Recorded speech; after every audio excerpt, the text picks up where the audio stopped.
Vendredi 20 mai 2022, il est 15 heures au musée Théodore Monod de Dakar. Dans le cadre des activités de la Biennale, on assiste à l'exposition des commissaires invités à ce rendez-vous de l'art africain contemporain. Une exposition qui permet d'avoir une vue sur un ensemble de projets tout en restant dans l'esprit de la Biennale. Dans cette exposition, nous présentons un bon nombre de créateurs contemporains cubains. Par exemple, derrière moi, nous avons une peinture murale d'Alexis Esquivel qui a fait ses études en Mexique dans la tradition des muralistes mexicains. Nous présentons également les collages d'Ibrahim Miranda, une nouvelle installation de Roberto Diago. Les photographes Marta Maria Pérez et René Peña. Marta aussi habite en Mexique, donc voilà, on voit des connexions sur le continent sud-américain. Sinon, nous présentons aussi depuis l'Afrique les artistes africains ayant travaillé ou séjourné au Cuba. Par exemple, Maître Abdoulaye Konaté, il a fait ses études au Cuba dans les années 70. Nous avons aussi une œuvre du cinéaste angolais Mariano Bartolomeo qui a fait ses études au Cuba dans les années 90.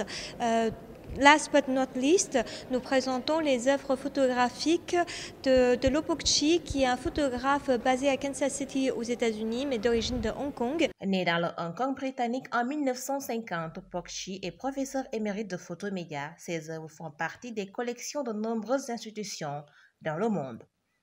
Ses œuvres parlent des ancêtres. Donc, à La Havane, il a documenté les familles afro-cubanes. Donc, l'idée, c'est de connaître aussi bien les ancêtres asiatiques que les ancêtres africains. Sur invitation des commissaires de la Biennale, cet artiste camerounais participe à la Biennale de Dakar. Il travaille sur les masques Jumba d'origine Djola en Casamance au Sénégal. Des masques qui établissent un lien entre le passé et le présent pour mieux structurer et aborder le futur. Et donc là, on a ces deux masques hybrides qui encadrent la vision classique du masque Ejumba, mais qui en même temps font un clin d'œil à leur futur qui est constitué par l'installation derrière, fait par le masque qui est derrière, qui est un masque Nyati Kungan. Il faut préciser que le masque qui est derrière a commencé sa vie comme ces deux autres masques, comme objet d'exposition, et après a fini comme objet rituel. Et donc on a la vidéo et la photographie qui sont des témoins de la vie de ce masque-là dans l'univers virtuel. Moi, entre-temps, en tant qu'artiste, j'adoptais la posture de l'ethnographe qui documentait la vie de son objet dans l'univers virtuel par les membres de la confrérie. Donc c'est ce qui justifie la présence de la vidéo et de la photo. On a également un cartel, mais qui est un cartel qui a deux parties. La première partie présente le masque tel que c'est généralement fait dans les musées ethnographiques. Et la seconde partie, le masque tel qu'il est présenté dans l'univers des musées d'art contemporain. Donc le cartel traite de l'ambivalence de l'objet. C'est un objet qui parfois prend la casquette d'objet rituel et à d'autres moments prend la casquette d'objet d'art, voilà, exposé dans l'univers de l'art contemporain. Moto Khoumague est un Sénégalais qui vit à Nantes. Il présente une série de vidéos à cette biennale à travers un contact direct ou indirect qu'il a eu avec un objet. Il imagine et raconte une histoire sur différents thèmes, notamment la circoncision.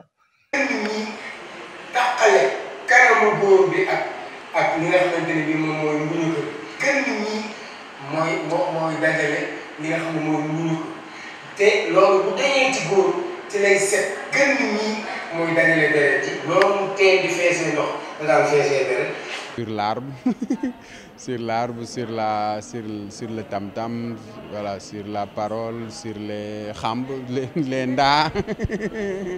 Voilà, il y a beaucoup d'objets qui ont été... Pour moi, bref, je reviens sur la rencontre. C'est juste ma rencontre avec tous ces objets-là qui m'a permis de rencontrer d'autres gens qui ont rencontré d'autres objets. Ils ont fait des témoignages sur ces objets-là. Voilà. C'est tout le travail que j'ai recueilli et présenté ici pour la Biennale. Dans le cadre des activités de la 14e édition de la Biennale de l'art africain contemporain de Dakar, l'Institut fondamental d'Afrique noire présente également l'exposition Tekbet Gestubi à découvrir absolument.